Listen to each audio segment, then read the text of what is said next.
ನಿಮ್ಮೆಲ್ಲರ ಜೊತೆಗೆ ಹೋಗಿ ಆ ದಿಕ್ಕಲ್ಲೂ ಕೂಡ ಗಮನವನ್ನು ಕೊಡ್ತೀನಿ.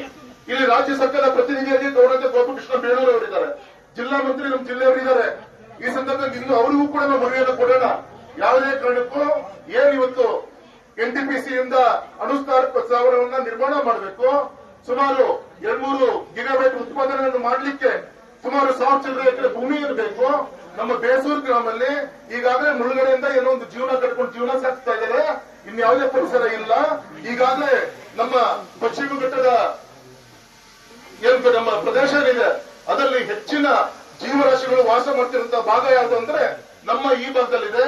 ಹಾಗಾಗಿ ಪ್ರಕೃತಿ ಕೊಟ್ಟಂತ ನೀರು ಇವತ್ತು ನಮಗೆ ಹಿನ್ನಡೆ ಆಗ್ಬಾರ್ದು. ಆ ದೇವರು ಕೊಟ್ಟಂತ ಆ ನೀರನ್ನ ಅದರಿಂದ ನಮ್ಮ ಹೊಟ್ಟೆ ಮೇಲೆ ಹೊಡೆಯುವಂತ ಕೆಲಸವನ್ನ ಯಾವುದೇ ಸರ್ಕಾರಗಳು ಮಾಡಬಾರದು ಅಂತ ಹೇಳಿ ಆ ದಿಕ್ಕಲ್ಲಿ ನಾನು ಕೂಡ ರೈತರ ಮಗನಾಗಿ ನಾನು ನಮ್ಮ ಹಾಲತ್ನವರು ನಮ್ಮ ಇತರ ನಮ್ಮೆಲ್ಲ ನಾಯಕರ ಜೊತೆಗಿದ್ದು ನಿಮ್ಮ ಹೋರಾಟಕ್ಕೆ ಸದಾ ಇರಬೇಕಾದ್ರೆ ನನ್ನ ಕರ್ತವ್ಯ ಇಲ್ಲ ಅಂತ ದೇವರು ಒಳ್ಳೇದ್ ಮಾಡಲ್ಲ. ನನಗೂ ಕೂಡ ಒಂದು ತುತ್ತು ಅನ್ನ ಕೊಡಲ್ಲ. ನಿಮ್ ಜೊತೆ ನಾನು ಇದ್ದು ಈ ಹೋರಾಟಕ್ಕೆ ಎಲ್ಲಿವರೆಗೂ ನಾನು ನಿಮ್ ಜೊತೆಗೆ ಅದನ್ನ ನಿಮ್ ಧ್ವನಿಯನ್ನ ಮುಟ್ಟಿಸುವಂತ ಕೆಲಸವನ್ನ ಮಾಡಬೇಕು. ನಿಮ್ ಜೊತೆಗೆ ಇರುವಂತ ಕರ್ತವ್ಯ ನಂದು. ನಾವೆಲ್ಲರೂ ಕೂಡ ಇಲ್ಲಿ ಇರ್ತೀವಿ ಅಂತ ಹೇಳಿ ನಿಮ್ಗೆ ಹೇಳ್ಬೇಕಾದ್ರೆ ನನ್ನ ಕರ್ತವ್ಯ. ಅದಕ್ಕೋಸ್ಕರ ಇವತ್ತು ಬಂದಿದ್ದೀನಿ.